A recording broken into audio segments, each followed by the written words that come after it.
नमो नमः महोदयः। नमो नमः सर्वेभ्यः। नमः सर्वेभ्यः। नमो नमः महोदय। नमो नमः महोदय। संस्कृतसप्ताह अवसरे सर्वेषां स्वागतम्।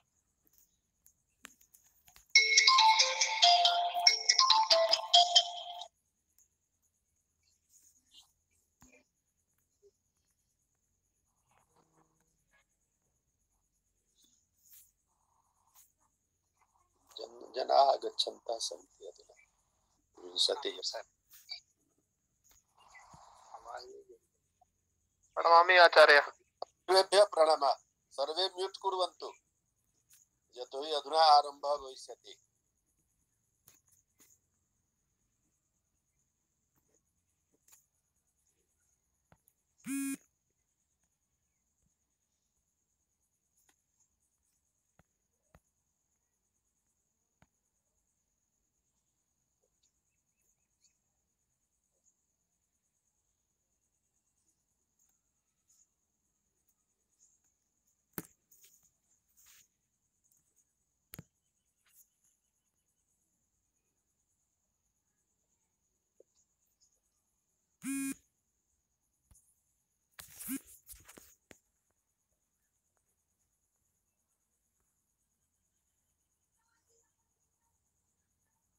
आरम्भः भवेत्। ते न आगतवन्तः इदानीं महोदय, अतः प्रतीक्षारताः स्मः। अत्र अस्मिन् समूहे शिखा भट्टाचार्य इति नाम्ना कोऽपि अस्ति, स्क्रीन् शेर् कुर्वन् अस्ति।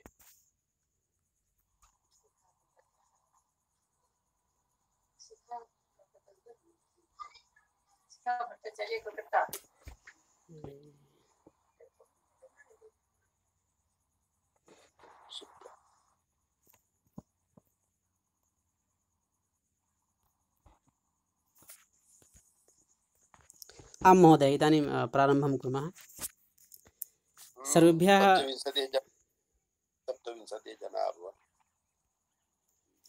सर्वेभ्यः अस्यां संस्कृतसप्ताहान्तर्गते प्रथमे दिने संस्कृतव्याख्यानमालायां स्वागतं। सर्वेभ्यः अहम् अस्यां व्याख्यानमालायां स्वागतं व्याहरामि। अस्मिन् प्रथमे दिवसे अस्यां व्याख्यानमालायाम् अहं सर्वेषां स्वागतं कृत्वा अस्य प्रारम्भे मङ्गलाचरणार्थम् अहं श्रीमन्तम् अभिषेक कुमार मिश्र महोदयं निवेदयामि।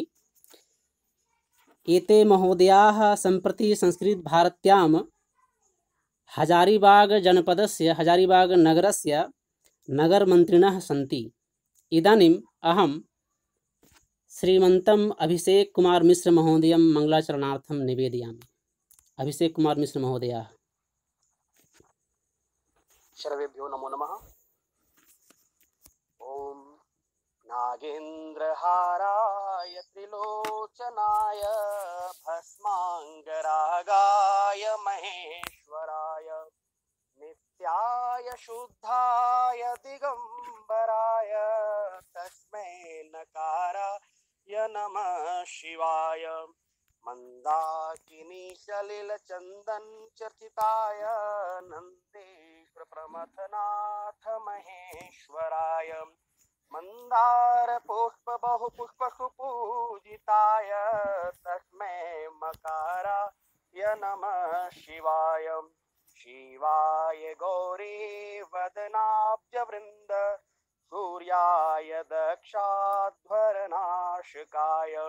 श्रीनीलकंठाय वृषध्वजाय तस्मै शिकाराय नमः शिवाय वसिष्ठ कुंभोद्भव गौतमार्यं मुनीन्द्रदेवा चितशेखराय चंद्रार्क वैश्व नरलोचनाय तस्मै वकाराय नमः शिवाय यक्षस्वरूपाय जटाधराय पिनाकहस्ताय सनातनाय दिव्याय देवाय दिगंबराय तस्मै यकाराय नमः शिवाय पंचाक्षरमदं पुण्यं प्रणवसनिधौ शिवलोकं नु आप्नोति शिवेन सह मोदते। नमो नमः। धन्यवादः।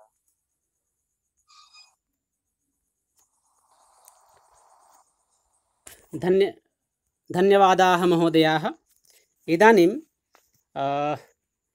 अस्यां संगोष्ठ्याम् अस्यां व्याख्यानमालायाम् अद्यतनकार्यक्रमे यत् विषयः अस्ति तस्य विषयस्य उपस्थापनं भविष्यति। इतः परम् अद्यतनविषयः अस्ति योगः आयुर्वेदः कोरोना च।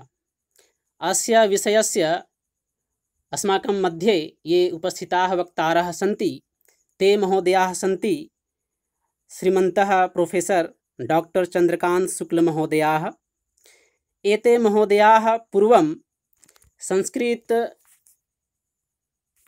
रांची विश्वविद्यालय रांच्यां तत्र संस्कृत विभागे विभागाध्यक्षाः आसन्। पुनः कामेश्वर सिंह दरभंगा विश्वविद्यालये प्रतिकुलपतयः आसन्। इदानीं महोदयाः भारते विदेशे देशान्तरेषु च महोदयाः मूर्धन्यः विद्वांसः सन्ति। पुनः संस्कृत भारती झारखंड बिहारयोः क्षेत्राध्यक्षाः अपि सन्ति। इदानीं ये वक्तारः महोदयाः सन्ति अहं तान् महोदयान् विषयस्य अद्यतनविषयस्य कृते अहं निवेदयामि। महोदयाः। धन्यवाद। पातंजल महाभाष्य चरक प्रकृतै मनोवाक्काय दोषाणां हर्त्रे हि पतये नमः। योगेन चित्तस्य पदेन वाचां मलं शरीरस्य च वैद्यकेन योपाकरोत्तं प्रवरं मुनीनां पतंजलिं प्राञ्जलिरानतोऽस्मि। संस्कृत भारती झारखंड द्वारा आयोजिते संस्कृत सप्ताहस्य प्रथमे दिवसे एषः विषयः मह्यं दत्तः अस्ति। योगः आयुर्वेदः कोरोना च। वयं सर्वे जानीमः यदधुना वयं गृहेष्वेव निवसामः, यतो हि कोरोना इत्यस्य भयः आगतः अस्ति। परन्तु अस्माकं समाजे यथा स्वास्थ्य रक्षणार्थं विषयाः विवेचिताः सन्ति, ते निश्चयेन एतादृशानां रोगाणां निवारणार्थम् उपयुक्ताः सन्ति। अतः एव एषः विषयः अस्ति योगः आयुर्वेदः कोरोना।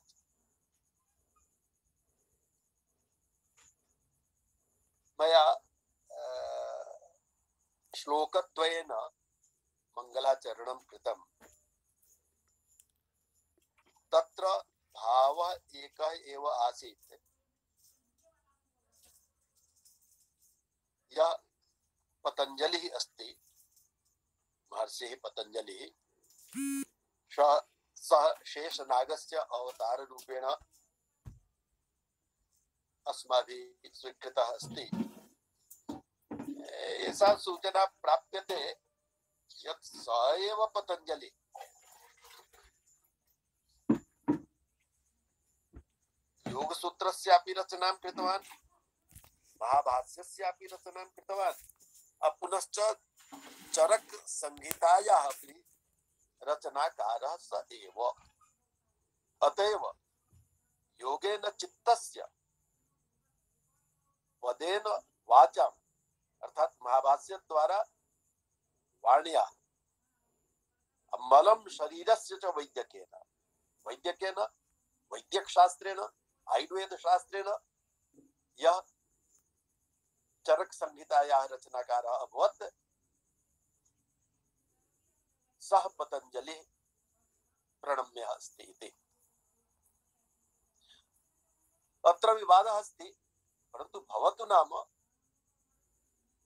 वयं तु कथयामः यत् एकः एव जनः त्रयाणामपि शास्त्राणां रचयिता अस्ति। अस्तु, तर्हि अत्र महाभाष्यस्य आवश्यकता नास्ति, परन्तु योगः केन प्रकारेण आयुर्वेदश्च केन प्रकारेण साम्प्रतिके काले स्तः एषः एव विषयः अस्ति। अस्तु, अत्र केचन एतादृशाः सन्ति ये विशेष रूपेण योग दर्शन विषये आयुर्वेद विषये च न जानन्ति। अतएव बहु संक्षेपेण किञ्चित् द्वयोः विषये अहं वदिष्यामि। वस्तुतः योगः किम्? अत्र योग दर्शने उक्तमस्ति योगश्चित्तवृत्ति निरोधः। चित्तवृत्ति निरोधः एव योगः।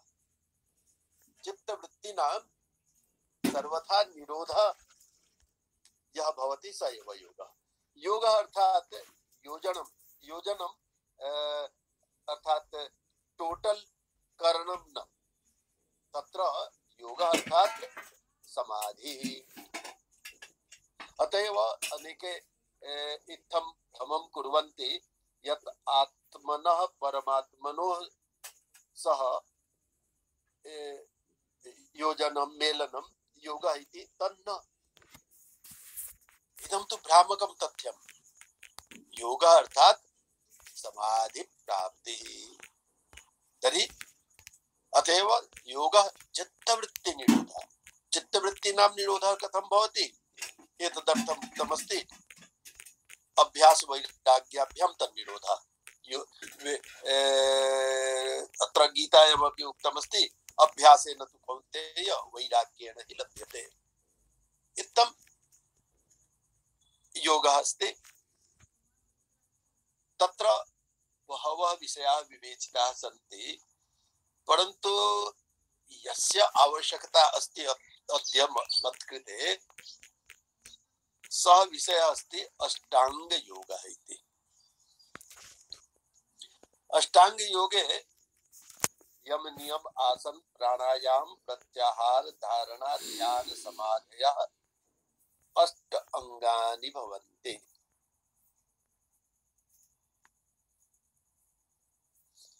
सामान्यतया ये सामान्याः जनाः भवन्ति ते योग इति नाम श्रुत्वा केवलम् आसनं प्राणायामं च जानन्ति।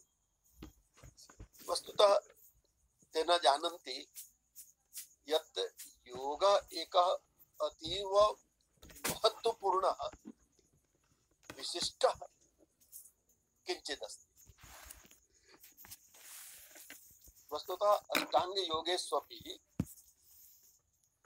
ये यमाः सन्ति अहिंसा सत्य अस्तेय ब्रह्मचर्य परिग्रह यमाः सन्ति,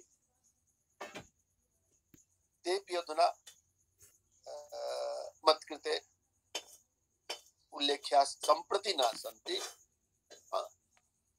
योगदर्शनं यत् अस्ति तत् षट्सु आस्तिक दर्शनेषु आस्तिक दर्शनानि कानि? यानि वेदस्य प्रामाण्यं स्वीकुर्वन्ति तानि दर्शनानि एव आस्तिक दर्शनानि भवन्ति। तत्रापि योग दर्शनं व्यावहारिक दर्शनं वर्तते। व्यावहारिक दर्शनम इत्यस्य अभिप्रायः तस्य प्रायोगिक रूपेण वयं ज्ञानं कुर्मः व्यवहारदृष्ट्या तस्मिन् विषये जानीमः कथं व्यावहारिकं दर्शनम् अस्ति अस्माकं दर्शनं योगदर्शनम् तत्र यमातिरिक्तं नियमाः अपि पञ्च सन्ति तेषु शौच संतोष तपः स्वाध्यायेश्वर प्रणिधानानि नियमाः इति अत्र प्रथमं पदमस्ति अर्थात् सप्त नियमेषु मध्ये प्रथमः नियमः भवति शौचः शौच शुचिता स्वच्छता सम्प्रति अस्माकं यः प्रधानमन्त्री अस्ति नरेंद्र मोदी महोदयः स यदा प्रायः 60 वर्षपूर्वम् आगतः तस्मिन्नेव समये स शुचिता विषये विस्तर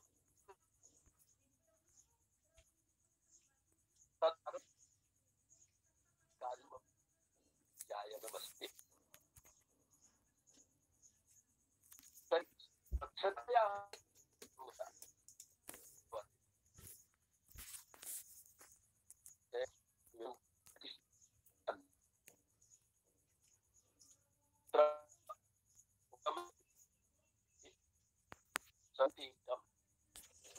यत् सर्वदैव स्वच्छता स्वीकरणीया शौच स्वीकरणीय तर्हि शौचः कः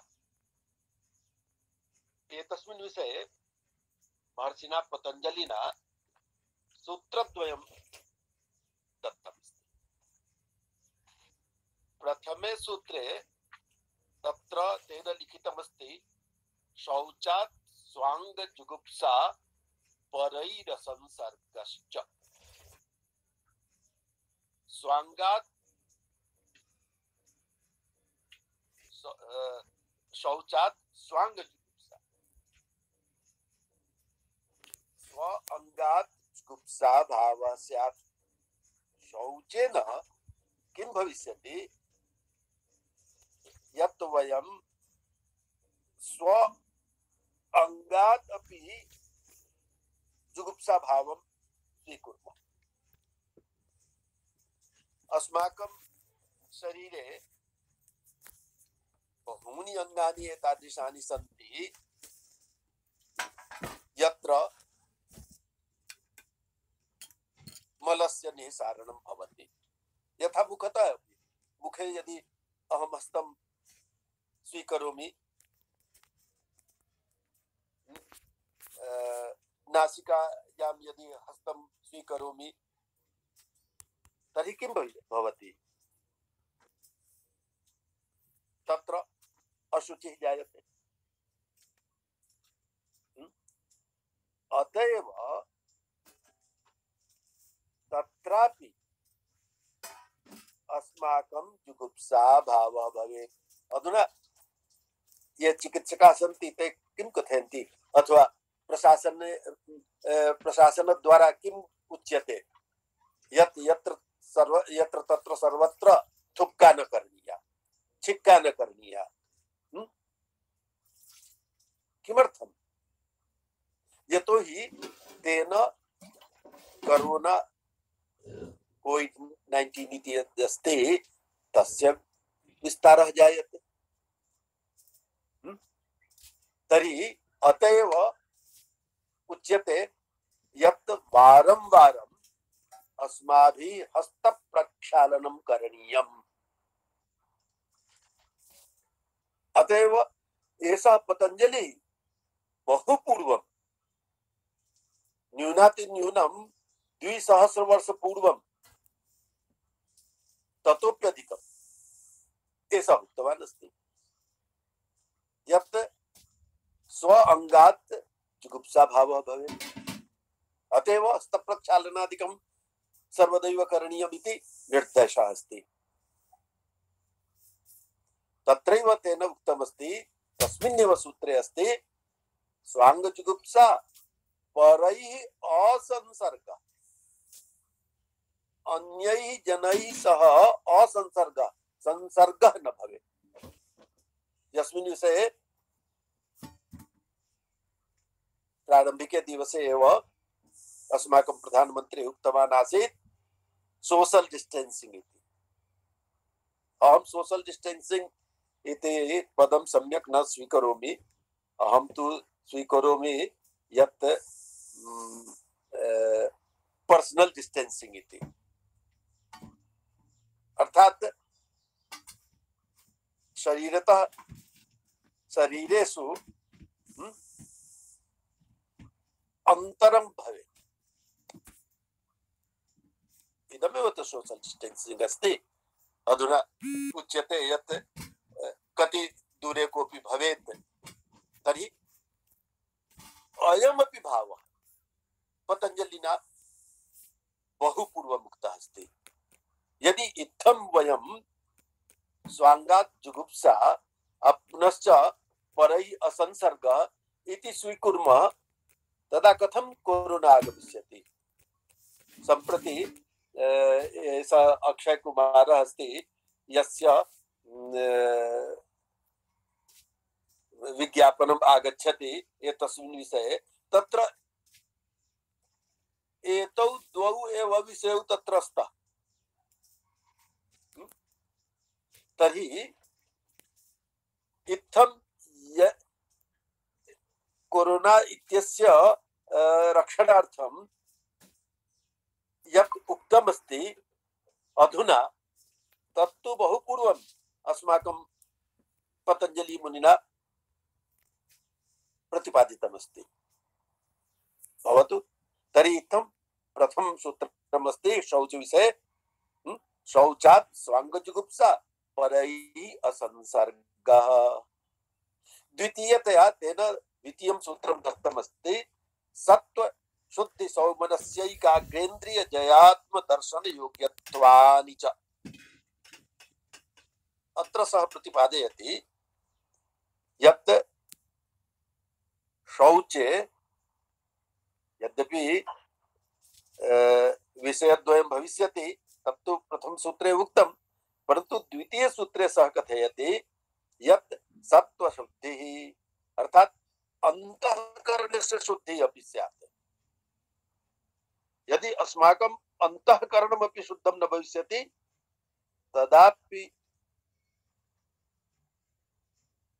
वयं समाजानुरूपं कार्यं न करिष्यामः। पुनश्च सर्वदैव मनसि प्रसन्नता भवेत्। कदापि रोगेण भयः न करणीयः। भय कारणात् अपि रोगस्य वृद्धिः भवति। अतएव मनसि प्रसन्नता भवेत्। पुनश्च चित्तस्य एकाग्रता, चित्तस्य कस्मिन्नपि विषये एकाग्रता स्यात्। पुनश्च इन्द्रियाणां वशे स्थापनं स्यात्। अस्माकम् इन्द्रियाणि अस्माकं वशे भवेयुः। पुनश्च आत्मसाक्षात्कारस्य योग्यता अपि आगच्छेत्। इत्थम् एतेपि विषयाः शौच मध्ये भवन्ति।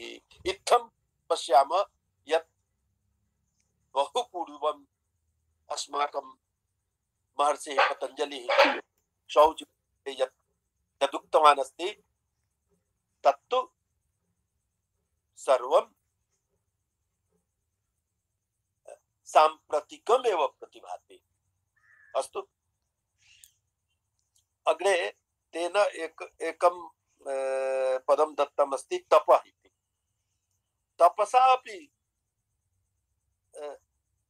वयं रोगं दूरीकुर्मः। तपः किं कथ्यते? कायेन्द्रिय सिद्धि अशुद्धि क्षयस्तपसा। स्वधर्मस्य पालनार्थं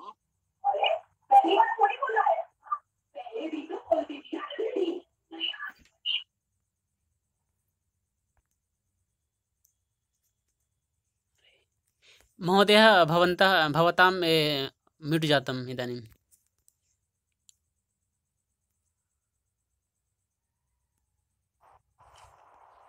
कथं म्यूट् जातम् आसीत्? मया एव अभवत्, केषामपि अन्येषां कुर्वन् आसं, भवतां जातम्।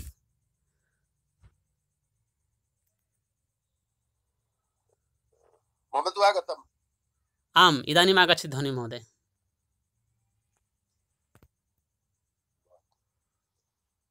तर्हि तत्रैव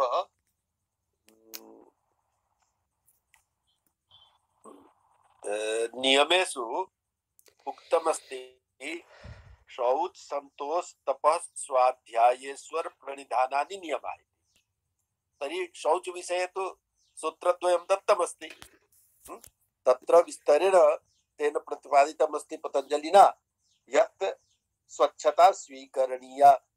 यदि स्वच्छता भविष्यति तदा रोगाणां निवारणं भविष्यति। तत्रैव एकं पदमस्ति तपः इति। तपः किम् उच्यते? तर्हि कायेन्द्रिय सिद्धि अशुद्धि क्षय तपसः। तपसा किं भवति? कायेन्द्रिय सिद्धि भवति, अशुद्धि क्षय भवति। तर्हि स्वधर्मस्य पालनार्थं वयं यदा व्रतोपवासादिकं कुर्मः, कष्टानां सहनं च कुर्मः, तत् तपः इति कथ्यते। अतः तपः द्वारा अपि वयं रोगाणां निवारणं कुर्मः। अधुना एकः विषयः अस्ति यत् आसनं। वस्तुतः बहवः विषयाः विवेचनीयाः सन्ति, अधुना समयः गच्छति। द्वितीयं तत्त्वम् अस्ति आसनम् इति। अधुना तु यदि वयं कथयामः यत् योगं करोमि, तर्हि जनाः चिन्तयन्ति यत् बहुविधानि आसनानि यानि सन्ति तानि करोति। परन्तु पतञ्जलिना तु केवलम् इदमेव उक्तमस्ति स्थिरसुखमासनम्। यथा अहम् अत्र उपविश्य सर्वदैव किञ्चित् वच्मि, तर्हि अत्र उपवेशने मह्यं सुखस्य प्रतीतिः भवति। अतः स्थिरसुखमासनं। परन्तु आसनानां विवेचनम् अग्रे गत्वा योगदर्शनस्य ये टीकाकाराः अभवन्, व्याख्याकाराः अभवन्, तदनुसारं ये अन्येषां ग्रन्थानां रचनां कृतवन्तः सन्ति, ते विस्तरेण आसनानां विवेचनं कृतवन्तः सन्ति। तेषु आसनेषु शीर्षासनं, सर्वाङ्गासनं, पद्मासनं, वज्रासनं, हलासनं, चक्रासनं, भुजंगासनं, मंडूकासनं, पवनमुक्तासनं, मकरासनं, मयूरासनं, शवासनम् इत्यादयः अतीव प्रसिद्धाः सन्ति। अन्येपि बहूनि आसनानि सन्ति, परन्तु तेषु सूर्यनमस्कारः एकः बहु महत्वपूर्णः अस्ति। तर्हि आसने अपि स्वास्थ्यलाभः भवितुमर्हति। तत्र षट्कर्माणां विवेचनम् अस्ति। धौतिः, वस्तिः, नेतिः, नौलिः, त्राटकं, कपालभातिश्च। कपालभाति विषये तु बहु विस्तरेण योग शास्त्रस्य ज्ञातारः प्रतिपादयन्ति। एकं ततः अस्ति प्राणायाम। प्राणायामस्य तु महत्त्वं सर्वाधिकम् अस्ति। किं भवति प्राणायामः?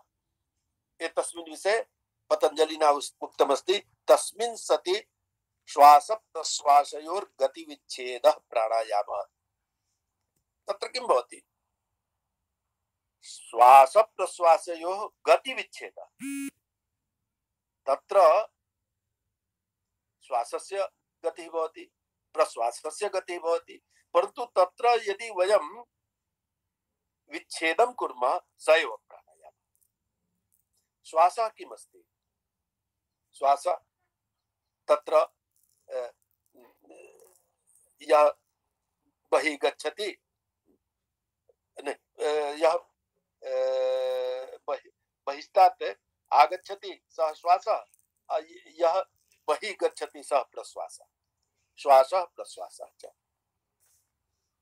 इत्थं त्रिविधा प्राणायामाः मुख्यरूपेण विवेचिताः सन्ति। तत्र रेचक प्राणायामः, यः स्तम्भवृत्तिः अपि कथ्यते, तत्र किमस्ति यत् वयं प्राणवायोः बहिः कृत्वा तत्र वयं स्थितिं कुर्मः। श्वासं बहिः कृत्वा बहुकालपर्यन्तं तत्र वयं स्थिरीभूय भवामः, तर्हि रेचक प्राणायामः अस्ति। तथैव प्रश्वासम् अन्तः कृत्वा यदि प्राणायामं कुर्मः तदा पूरक प्राणायामः भवति। पुनश्च तृतीयः प्राणायामः अस्ति कुम्भकम्। कुम्भके किं भवति? कुम्भके वस्तुतः स्तम्भवृत्तिः भवति, तत्र स्तम्भनं भवति। यत्र कुत्रापि प्राणवायुः अस्ति तत्रैव वयं स्थापयामः, तर्हि सः प्राणायामः स्तम्भवृत्तिः इति कथ्यते। इत्थं रेचक, पूरक, कुम्भक इत्यादि रूपेण प्राणायामानां विवेचनम् अस्ति। प्राणायामः वस्तुतः बहु महत्वपूर्णः अस्ति। एतस्मिन् विषये योगी याज्ञवल्क्यः उक्तवान् अस्ति, प्राणापान समायोगः प्राणायाम इति रीतः प्राणायाम इति प्रोक्तो रेचक पूरक कुम्भकैः। स अग्रे कथयति, वर्णत्रयात्मका ह्येते रेचक पूरक कुम्भका, स एव प्रणवः प्रोक्तः। प्राणायामः प्रणवः ओंकार सदृशः उक्तः अस्ति। सः प्राणायामः तन्मयः भवति, अर्थात् प्रणवमयः सः भवति। अस्य अनेके भेदाः भवन्ति रेचक, पूरक, कुम्भक इत्यादि रूपेण, परन्तु कुम्भकस्यापि अनेके भेदाः भवन्ति।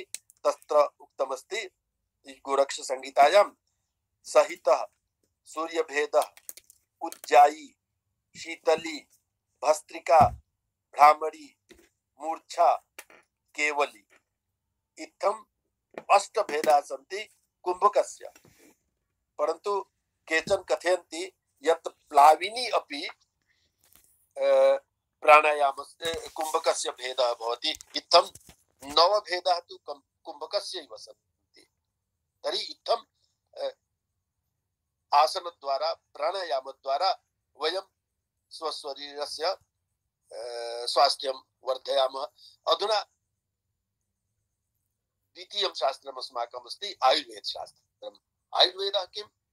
आयुर्वेदस्य लक्षणं दत्तमस्ति, स्वास्थ्यस्य स्वस्थस्य स्वास्थ्यरक्षणम्, आतुरस्य विकारप्रशमनं च।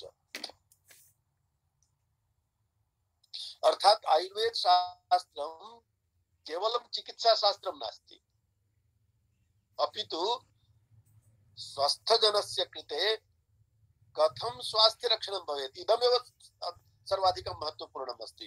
वयं सर्वे स्वस्थाः। अधुना यावत् पर्यन्तं कोरोना आक्रमणं न कृतवान् तावत् पर्यन्तं वयं स्वस्थाः।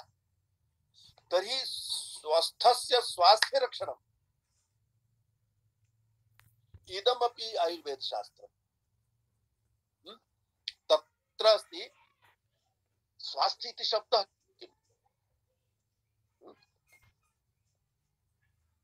स्वस्थ,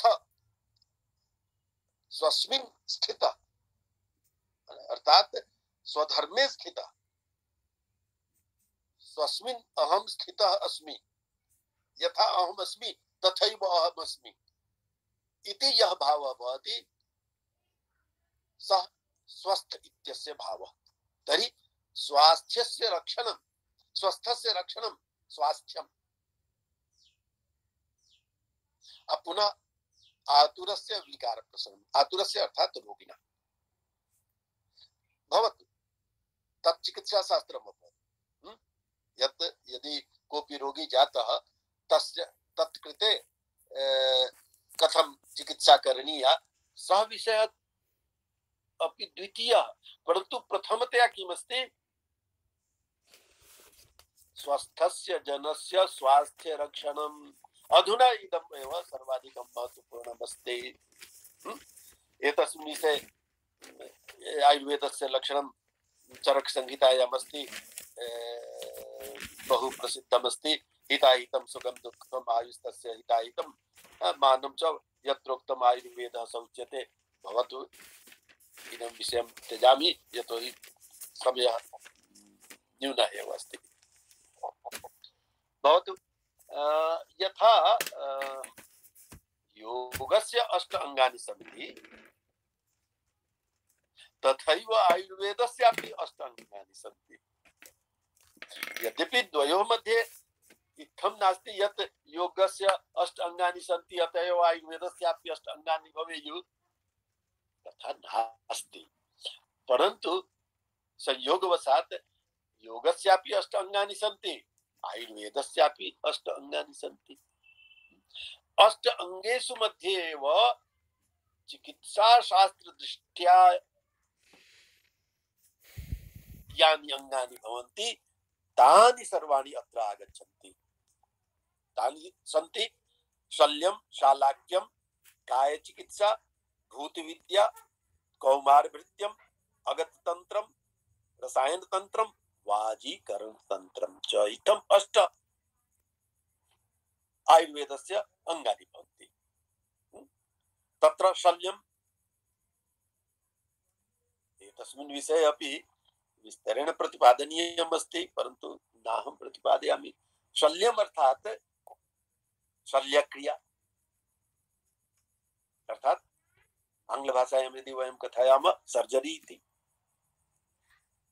यः सुश्रुतः भवति सः शल्यचिकित्साया प्रमुखः अस्ति। तत्र सुश्रुतसंहितायां विस्तरेण तस्य विवेचनमस्ति शल्यक्रियायाः। वस्तुतः आयुर्वेदशास्त्रम् अस्माकं यदस्ति तत्तु अथर्ववेदतः एव अस्ति। अथर्ववेदे यदि वयं पश्यामः तत्र विस्तरेण आयुर्वेदस्य सिद्धान्तानां विवेचनं प्राप्यते। न केवलम् अथर्ववेदे विस्तरेण अस्ति, परन्तु ऋग्वेदे अपि, यजुर्वेदे अपि, सामवेदे अपि स्थाने स्थाने एते विषयाः मिलन्ति। तर्हि शल्यं भवति सर्जरी इति। द्वितीयमस्ति शालाक्यं। शालाक्यं यदस्ति यत् ईएनटी यथा उच्यते, इतः उपरि यः भागः अस्ति कण्ठप्रदेशतः उपरि यः भागः अस्ति तत्र ईएनटी, आई नोज थ्रोट इत्यादि रूपेण येषां विवेचनं भवति। तत्र शालाक्यं किम् उक्तमस्ति? शालाक्यं नामो ध्वज जत्रुगतानां कंठगतानां श्रवण नयन वदन घ्राणादि संस्कृतानां व्याधीनाम् उपशमनार्थं शालाक्यं भवति। इत्थं शालाक्यं कायचिकित्सा, शरीरचिकित्सा, सामान्य रूपेण शरीरचिकित्सा, कायचिकित्सा, फिजिशियन इति ये चिकित्सकाः भवन्ति तेषां कायचिकित्सा प्रमुखा ते भवन्ति। कायचिकित्सा एव महत्वपूर्णा अस्ति। सामान्यरूपेण वयं यदा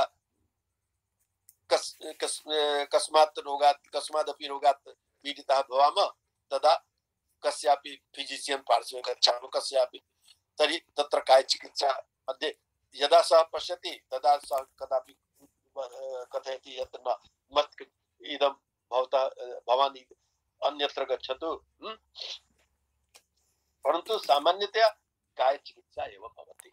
अस्तु, तर्हि पुनः अग्रिममस्ति भूतविद्या।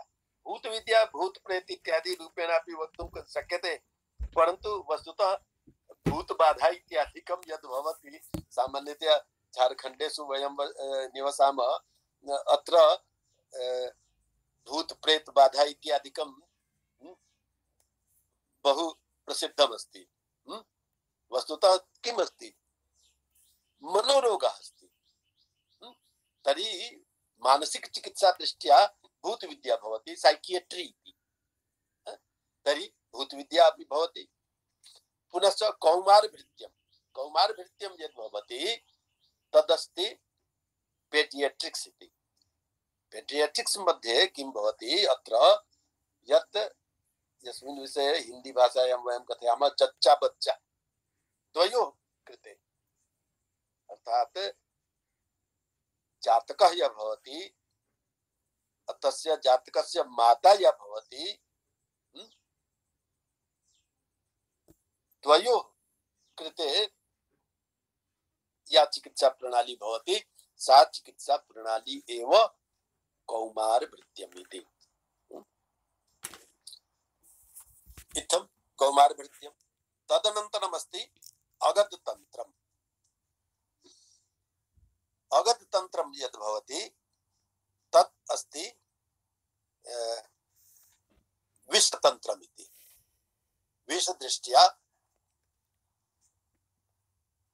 तत्र अगधतन्त्रस्य उल्लेखः अस्ति।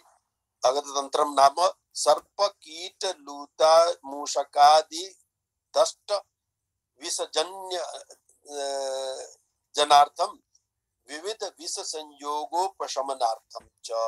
तर्हि इत्थं विविध दृष्ट्या विषेण वयं पीडिताः यदा भवामः तदा सा चिकित्सा प्रणाली अगधतन्त्रं नाम इति। टॉक्सिकोलॉजी आंग्लभाषायां कथयामः तर्हि टॉक्सिकोलॉजी भवति। तर्हि इत्थं विषचिकित्सा। तर्हि आयुर्वेदे इदमपि अस्ति। सप्तमं तन्त्रमस्ति रसायनतन्त्रम्। रसायनतन्त्रविषये अन्ते कथयामि। अधुना एकम् अवशिष्टम् अस्ति वाजीकरणतन्त्रम्। वाजीकरणतन्त्रं भवति science of fertility and pleasure. काम भावनाया जागरणार्थं यत् किंचित् भवति तत् वाजीकरणं मन्यते। तर्हि इत्थं 8 अंगानि भवन्ति आयुर्वेदस्य। परन्तु यद्यपि सर्वाणि अंगानि अस्माकं स्वास्थ्यस्य रक्षणार्थमेव भवन्ति, परन्तु मुख्यतया सप्तमं यत् तन्त्रमस्ति रसायनतन्त्रं तदेव महत्वपूर्णमस्ति। अतएव अहं सम्प्रति रसायनतन्त्रविषये किञ्चित् विस्तरेण कथयिष्यामि। रसायनतन्त्रं नाम किम्? रसायनतन्त्रं नाम वयस्थापनमायुर्मेधा बलकरं रोगोपहरण समर्थं च। इदं किं भवति, यत् वयस्थापनम् आयुः तु वर्धते। आंग्लीयाः तु सर्वदैव कथयन्ति he is 1 year 1 day old। प्रथम दिवसतः एव ते सर्वदैव ओल्ड इति कथयन्ति। परन्तु इत्थं वयं न कथयामः। तथापि आयुवर्धनं तु भवत्येव। वृद्धावस्था अपि आगच्छति। परन्तु वृद्धावस्थायामपि वयं शरीरेण स्वस्था भवामः। एतदर्थं या चिकित्सा प्रणाली अस्ति सा चिकित्सा प्रणाली रसायनतंत्र नाम्ना कथ्यते। परन्तु केवलम् इदमेव न, अपितु मेधा बलकरमपि। मेधायाः वृद्धिः भवेत्, बलस्य वृद्धिः भवेत्। अन्ते तत्र रसायनतन्त्रस्य महत्वपूर्णं किंचित् अस्ति। तदस्ति रोगोपहरण समर्थं च। रोगस्य अपहरणे यत्र सामर्थ्य वृद्धि भवति। रोगः अस्माकं सम्मुखम् आगच्छेत् एव, रोगस्य प्राप्ति एव न भवेत्। एतदर्थं यत् तन्त्रं शिक्षयति तत् तन्त्रमस्ति रसायनतन्त्रम्। रस इति शब्दः महत्वपूर्णः शब्दः अस्ति। भिन्नेषु भिन्नेषु शास्त्रेषु रसस्य भिन्नः भिन्नः अर्थः अस्ति। यथा भोजने वयं षड्रसस्य उल्लेखं कुर्मः, काव्येषु नवरसानाम् उल्लेखं कुर्मः, अत्र रसः किञ्चित् भिन्नः एव अस्ति। रसः मुख्यतया पारद इत्यस्य उल्लेखः रसविषये भवति, परन्तु पारा इति हिन्दीभाषायां कथयामः। परन्तु रस रसायन इति दृष्ट्या रसा बहुविधाः भवन्ति, तेषाम् उल्लेखं करोमि। तर्हि इत्थं रसायनतन्त्रं यत् भवति तत्र रसद्वारा शरीरे पुष्टिवर्धनं भवेत्, शरीरे व्याधि न आगच्छेत्, तदर्थं याः व्यवस्था क्रियन्ते तद्भवति रसायनतन्त्रम्।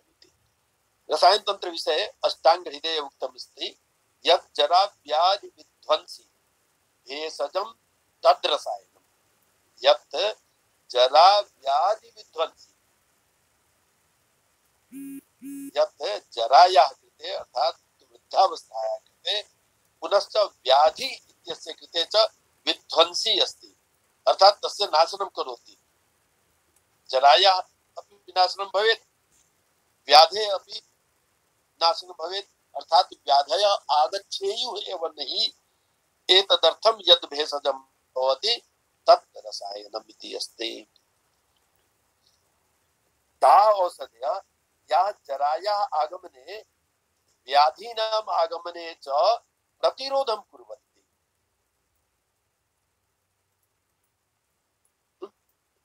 ताः औषधयः एव रसायनतन्त्रे उल्लिखिताः भवन्ति। चरकसंहितायाम् एतस्मिन् विषये उक्तमस्ति स्वस्थस्योर्जस्करं यत्तु तद्वृश्यं तद्रसायनं लाभोपायो हि स्वस्थानां रसादीनां रसायनम्। अत्र अस्ति किं, यः स्वस्थः अस्ति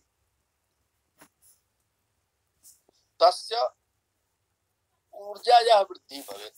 तस्मिन् स्वस्थे जने ऊर्जायाः वृद्धिः भवेत्। तत्र सः एतादृशः भवेत् यः बलशाली भवेत्। इत्थं या चिकित्सा पद्धतिः भवति सा एव चिकित्सा पद्धतिः रसायनम् इति। अत्र विविधानां रसायनानाम् उल्लेखः तत्र अस्ति। तेषु रसायनेषु हरितकी हर्रे इति, त्रिफला, त्रिफलायां किं भवति, हर्रे बहेरा आमला, पुनः भृङ्गराज भृङ्गरय्या इति वयं कथयामः ग्रामेषु। अश्रवगन्धा अश्वगन्धा इति, आमलकी आवला, गुडुचि, एषा गुडुचि या अस्ति सा तु सम्प्रति सर्वाधिका उपयोगिनी अस्ति। गुडुचि इत्यस्यैव अमृता इति नाम अपि अस्ति। एकं वाक्यं संस्कृते मिलति, गुडुचिं पिब देवदत्त शिखाते वर्धते। माता वारं वारं कथयति यत् शिखा ते वर्धते अतएव गुडुचिं पिब। यद्यपि गुडुचि इत्यस्य पाकेन शिखा वर्धते न वा इति न, सूरदासेन उक्तमस्ति मैया में मोरी कबहू बढ़ेगी चोटी, पच पच दूध पी यावत मोको अबहू है छोटी। ये भवती तो बारंबार दुग्धम पाये तीर्थम उक्त्वा यत् भवतः शिखा वर्धिष्यते, परन्तु इत्थं तु न भवति। तर्हि गुडुचि अर्थात अमृता, अमृता अर्थात अधुना गिलोय, तर्हि गिलोय अधुना यदस्ति तत् सर्वाधिकं महत्वपूर्णम् अस्ति स्वास्थ्य रक्षणार्थं। तर्हि इत्थं गुडुचि, ब्राह्मी, सोमराजी इत्यादयः रसायनानाम् उल्लेखः आयुर्वेदेषु, आयुर्वेद ग्रन्थेषु प्राप्यते। एते सर्वे रोग प्रतिरोधक क्षमता युक्ताः भवन्ति। अधुना रोग प्रतिरोधक क्षमतायाः तु आवश्यकता अस्ति। कोरोना इत्यादि न आगच्छेत् एतदर्थं यावत् पर्यन्तं सूचिका निर्माणं न जातमस्ति तावत् पर्यन्तं कथं वयं स्वस्था भवामः एतदर्थं क्वाथ इत्यादिकस्य काढा इत्यस्य निर्माणं कुर्मः।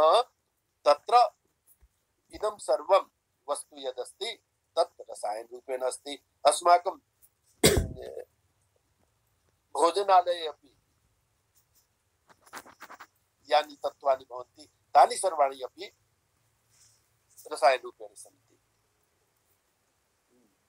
इम्यूनिटी वर्धनार्थं, रोग प्रतिरोधक क्षमतायाः वर्धनार्थम्। अत्र रसायन तन्त्रे एकः बहु महत्वपूर्णः विषयः विवेचितः अस्ति। सः अस्ति कुटिप्रावेशिका। चिन्तयन्तु, सम्प्रति ये कोरोना पीडिताः भवन्ति तान् वयं किं कुर्मः? 14 दिनानां कृते सः क्वारण्टैन् भवेत् इति, क्वारण्टैन् इति शब्दः एकः आगतः अस्ति।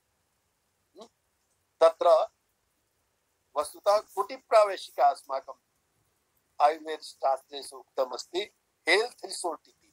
तत्र भवति किम्, एकस्मिन् कक्षे सः रोगी क्षिप्तः भवति, तेन सह कस्यापि मेलनं न भवति, सः बहिः न आगच्छति, पुनश्च बहिस्तात् केपि तत्र न गच्छन्ति। इदमेव तु अस्ति अधुना, अस्यैव तु विवेचनं जायते।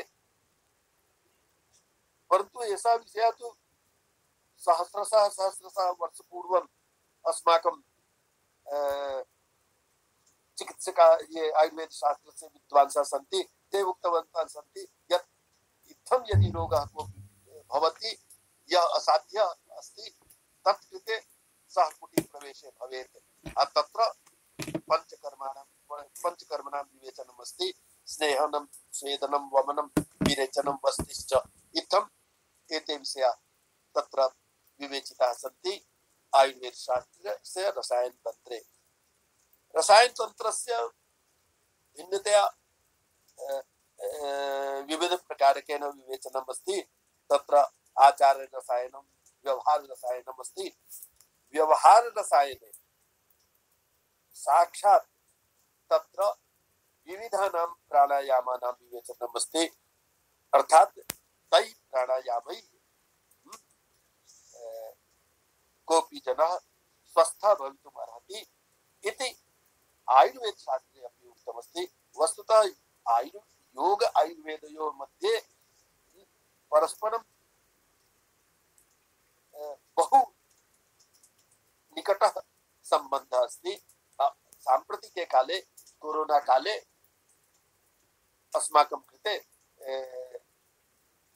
योगस्य आसनानि, योगस्य प्राणायामाः, पुनश्च आयुर्वेद दृष्ट्या ये विषयाः उक्ताः सन्ति तेषु विषयेष्वपि रसायनतन्त्रे ये विषयाः विवेचिताः सन्ति ते सर्वेपि विषयाः निश्चयेन ग्राह्याः भविष्यन्ति।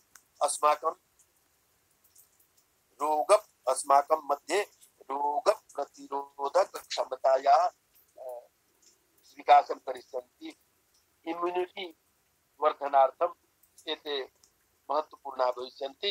इत्थं वयं वक्तुं समर्थाः स्मः यत् साम्प्रतिके काले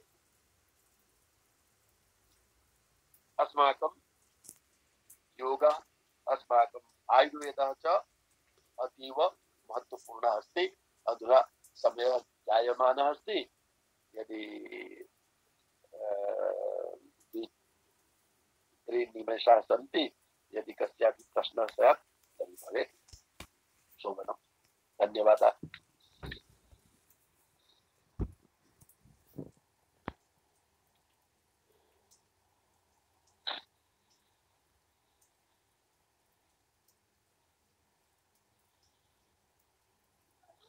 हरि ओम महोदय, रमेशः वदामि। हरि ओम महोदय, 9 स्तम्भाः सन्ति। एतस्य विषये कुतः ज्ञानं प्राप्नोमि? किं 9 स्तम्भः इति उक्तवान् भवान्। 9 स्तम्भः कुम्भकरेचक इति भवति योगशास्त्रे। न स्पष्टता न जाता महोदय। योगशास्त्रे कुम्भक विषये महोदय भवान् अस्मान् बोधितवान्। तस्य विषये उक्तमस्ति। गोरक्ष संहिता अस्ति।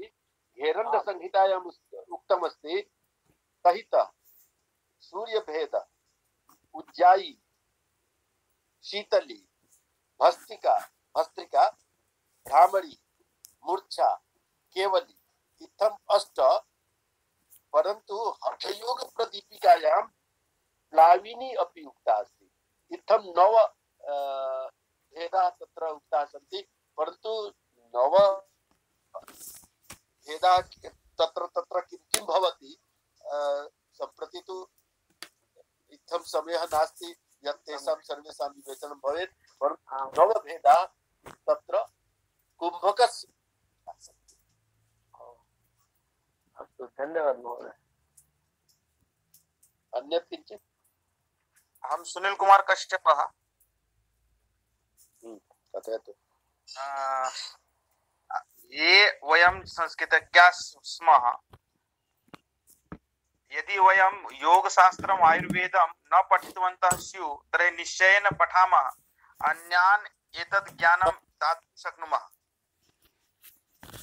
निश्चयेन। अहमपि आयुर्वेदस्य तथा अध्ययनं न कृतवान् अस्मि, परन्तु मध्ये मध्ये किमपि तु पठितवान् अस्म्येव। तर्हि मया दृष्टं यत् अष्टाङ्गयोगेषु मध्ये रसायनतन्त्रं साम्प्रतिककालस्य कृते महत्वपूर्णमस्ति। धन्यवादः श्रीमन्। अस्माभिः सर्वैः पठनीयम्। भवतु। जी महोदय, नमो नमः। रामचल महोदय, भृङ्गराज इत्यस्य अत्र समाजे भङ्गरय्या इति वदन्ति किम्? इति वदन्ति। ओ समीचीनं। भृङ्गरय्या बहु महत्वपूर्णं। पुनश्च एलोवेरा इत्यस्य उल्लेखः तु मया न कृतः। घृतकुमारी इति संस्कृतभाषायां घृतकुमारी, ढेकुवारी इत्यपि कथयन्ति। तर्हि एलोवेरा तु उत्कृष्टं रसायनमस्ति। अनेन प्रकारेण बहवः सन्ति, परन्तु बहूनां तु नाम अपि न मया दत्तमस्ति। अस्तु, अन्यः कोऽपि?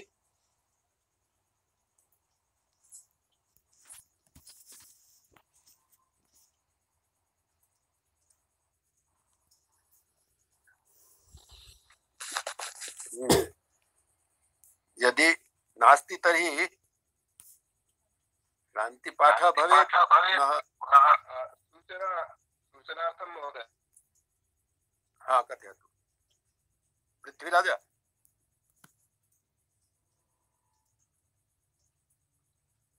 कथयतु पृथ्वीराज जी। जी वदनस्मि महोदय।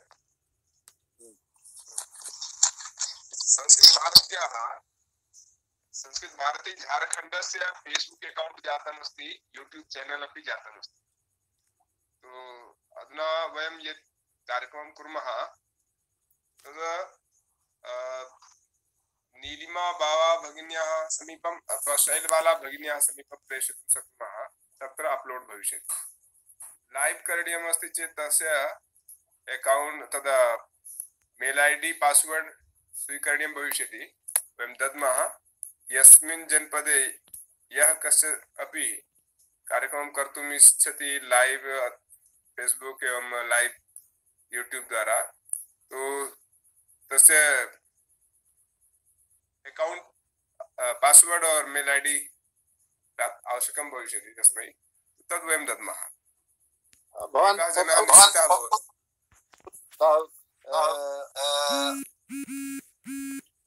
जी महोदय। पप्पू कुमारः हाँ महोदय। सम्यक् सम्यक् भवतु। ज्ञानार्थम् अद्य निर्माणं जातं तस्य। शोभनम्।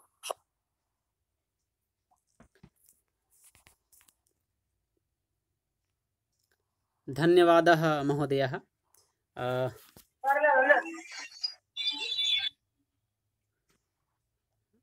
संस्कृत सप्ताहान्तर्गते अस्यां सप्तदिवसीयायां व्याख्यानमालायाम् अद्य प्रथमे दिने उपस्थापितः विषयः योगः आयुर्वेदः कोरोना चेति विषयः भवद्भिर्यथा अति सम्यक्तया व्याख्यायितः तेन वयम् अति अनुगृहीताः प्रफुल्लिताश्च स्मः। पुनः अनेन अस्माकम् इदं ज्ञानं निश्चयेन वर्धितो जातः यत् संस्कृत वाङ्मये स्वशरीररक्षणार्थं विविधेभ्यः रोगेभ्यः स्वरक्षणार्थं च किं किं दत्तम् अस्ति इति अत्र वयं प्राप्तवन्तः। अनेन वयं निश्चयेन संस्कृतवाङ्मयस्य तेषां ग्रन्थानाम् अध्ययनं कुर्मः यत् यस्मिन् येषु ग्रन्थेषु एते विषयाः विवेचिताः सन्ति यथा भवद्भिरुक्तं। पुनः शान्तिमन्त्रात् पूर्वम् एका सूचना अस्ति यत् श्वः पुनः अनेनैव कार्यक्रमः श्वः अपि भविष्यति। तस्य कार्यक्रमस्य विषयः अस्ति संस्कृतवाङ्मये विमानविज्ञानं। यथा वयं पश्यामः इदानीं यत् विमानानि उड्डयन्ति तर्हि तेषां विमानानां मूलस्थानं कुत्र कुतः कदा च आसीत्।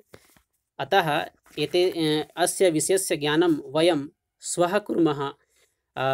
अस्य बहु मुख्यविषयस्य वक्तारः ये सन्ति महोदयाः, ते महोदयाः एते एव श्रीमन्तः प्रोफेसर डॉक्टर चंद्रकांत शुक्ल महोदयाः सन्ति। अतः वयं श्वः निश्चयेन 5 वादने भवामः। तत्र विमानविज्ञानस्य विषये यत् संस्कृतवाङ्मये विवेचितम् अस्ति तस्य ज्ञानं कुर्मः। इदानीम् अहम् अस्य कार्यक्रमस्य अन्ते शान्तिमन्त्रं कारयितुम् अहं श्रीमन्तं राम अचल महोदयं निवेदयामि। श्रीमन्तः रामचल महोदयः।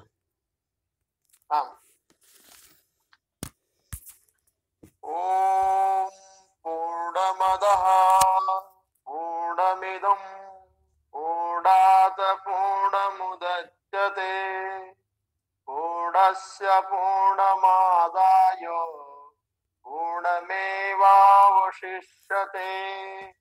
ओम शांति शांति शांतिः। धन्यवादः। नमो नमः स्वाहा। प्रणमामि सर। नमो नमः नमो नमः महोदय। नमो नमः महोदय। अद्य संख्या बहु सम्यक् अस्ति।